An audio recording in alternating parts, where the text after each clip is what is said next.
So today we're going to be taking notes on steps for graphing system inequalities. A system is basically two or more equations. And remember, inequalities, we have to shade the actual region where the solution is at. So first, let's start by writing the steps. So the first step is you're going to write the function in slope-intercept form.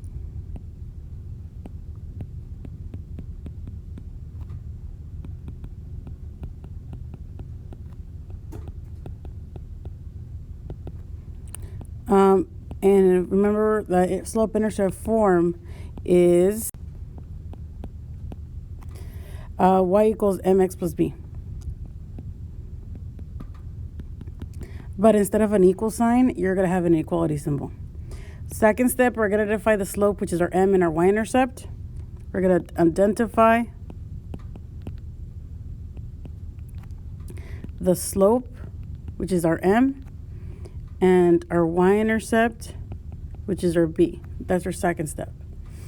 Our third step is we're going to plot the y-intercept, which is our b, first. Then we're going to use the slope, which is our m, to plot our second point or the rest of the points.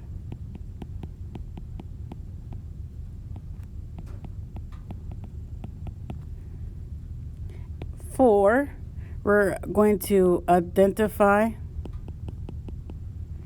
the boundary line. So basically, is it solid or is it dashed? And for that, you look at your inequality symbols. Next step, we're going to graph a boundary line.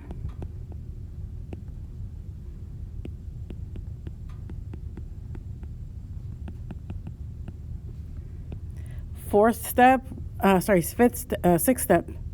we're going to decide where to shade. So is it above or below your boundary line, aka the y-intercept? Remember, you use your y-intercept for that.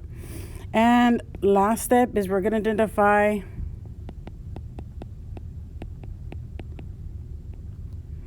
overlapping shading.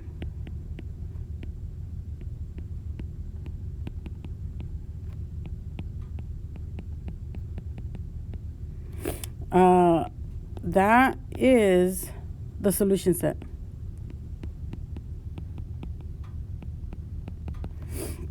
So remember, we are going to shade above if we have greater than or equal to or less than. We're going to shade below if we have less than or equal to or less than. We're going to have a solid line if we have greater than or equal to or less than equal to. The reason it makes, if we know it's a solid line, is because we have this equal part right here. We have a dashed line if we have less than or greater than. So if you notice, we have two equations. We have equation 1 and we have equation 2. Equation 2 is already in slope-intercept form, so there's a lot less work we have to do there. For equation 1, since it's in standard form and we need to change it to slope-intercept form, there's going to be a little bit more work. We need to solve for y. So this is our equation 1. First thing we're going to do is subtract 3x from both sides. That's going to cancel. We're going to bring down our negative 4y, or inequality symbol. And since we can add something that has a letter and something that's a constant, we're going to just put it next to each other and make it look like slope-intercept form, which is negative 3x plus 12.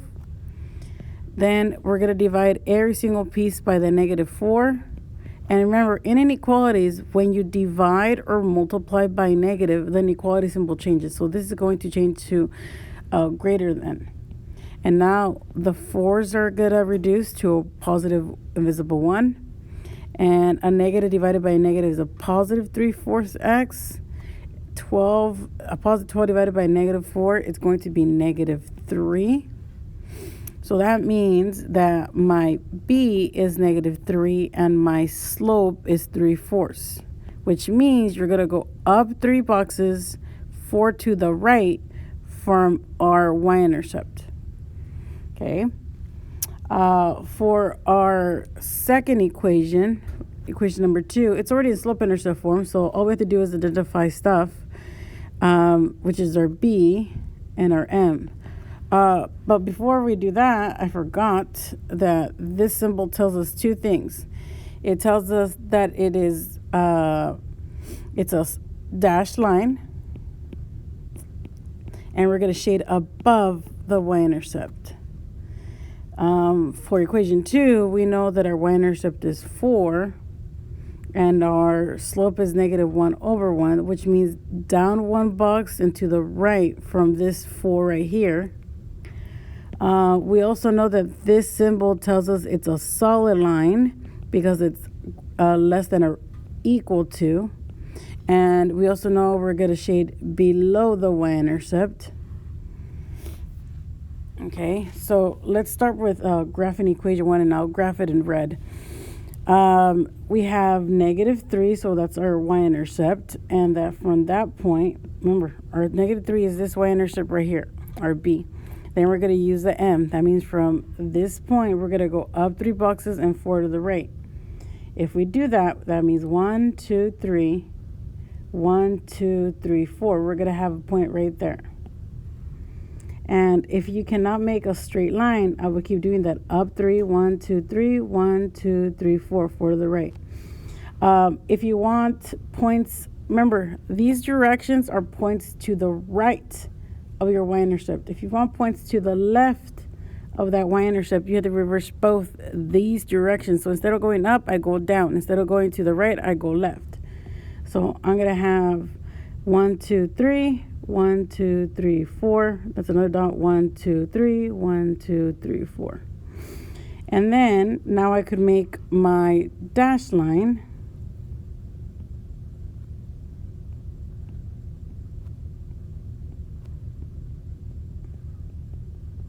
And this is equation 1. Okay, and I know on that dash line, all my answers are going to be above this y-intercept. So this is why I am making my arrows going above. And where my arrows intersect or crisscross, that's going to be the answer. So now I'm going to do my second equation, and I'll do that one in purple. And I know that one had a y-intercept of 4, which is right here. And then I had to go down 1/1, and I'm going to keep doing that so I could have a nice straight line.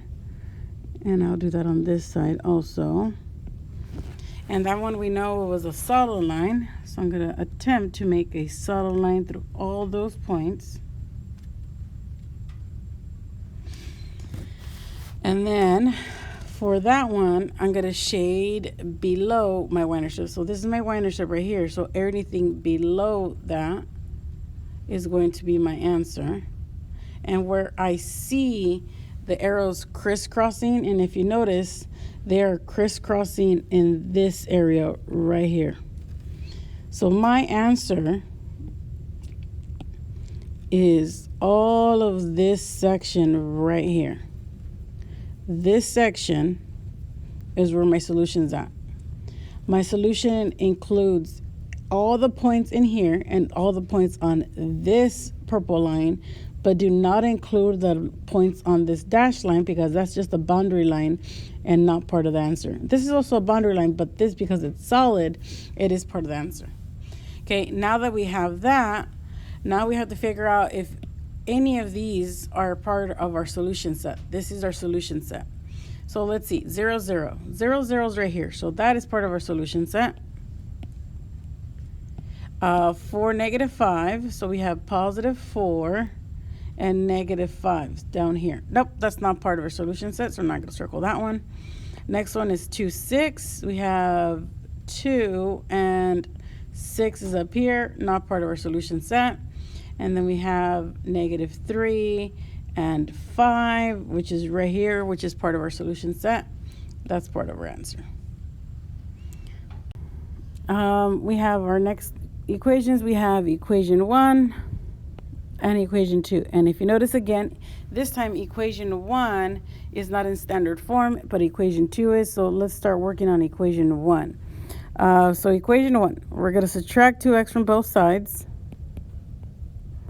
We're going to have 3y is greater than or equal to negative 2x plus 6.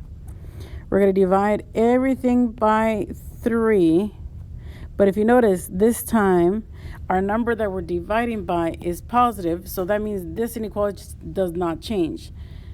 Okay, so now we're going to have y is greater than or equal to, stays the same, negative 2/3 x. 3 goes into 6 twice. So now we know our b is 2 and our m is negative 2/3, which means down and to the right. This symbol tells us two things. It tells it's a solid line, and we're going to shade above the y-intercept because it's greater than. Now equation 2, well, we don't have to do anything. It's already in slope-intercept form, so let's just identify things. We know that our b is going to be negative 5. Our m is going to be 3/1, which means up 3 boxes and to the right 1 from my y-intercept. We know that this symbol tells us it's a dashed line. And since it's greater, it's also going to be above your y-intercept. Okay, so now let's start by graphing the first equation, which we have a y-intercept at 2. And from that point, we're going to go down 2 boxes and over 3. Down 2 boxes, over 3. Down 2 boxes, over 3. And just to keep that, I'm going to do that on the other side, but we're reversing the actual directions. And we know it's a solid line, so I'm going to do my best here at connecting the points with a straight line. We're going to shade it, and we said it was going to be above the y-intercept. So this is my y-intercept. Above it means that way. So all this area is part of the solution for that red line. Now for my second equation, which I'm going to graph in blue, I know that y-intercept is negative 5. And from that point, I go up 3. 1, 2, 3 over 1, 1, 2, 3 over 1, and I keep doing that until I have a nice area that I could actually easily graph. And that was a dashed line.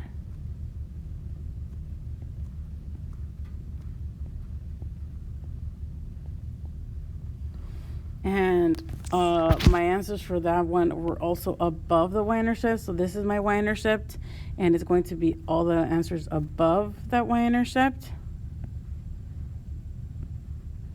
So if you notice where I have both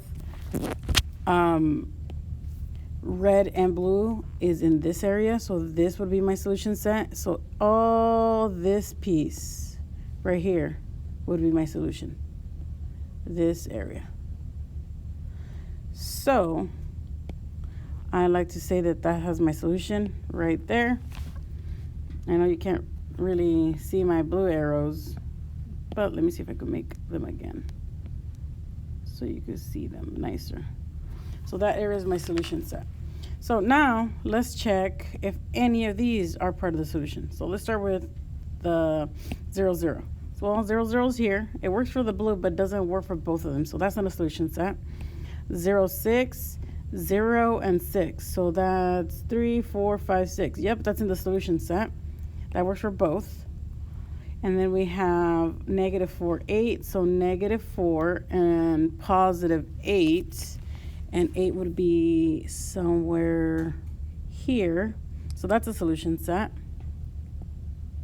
And then we have 4, 3. So positive 4, 1, 2, 3, 4, and 3. 1, 2, 3. Well, that only works for the red graph, not for both of them. So that's not part of the solution set. So now we have graphed and found the solution set, and we figure out which of these answers are part of the solution and why they're not. And that's it for today.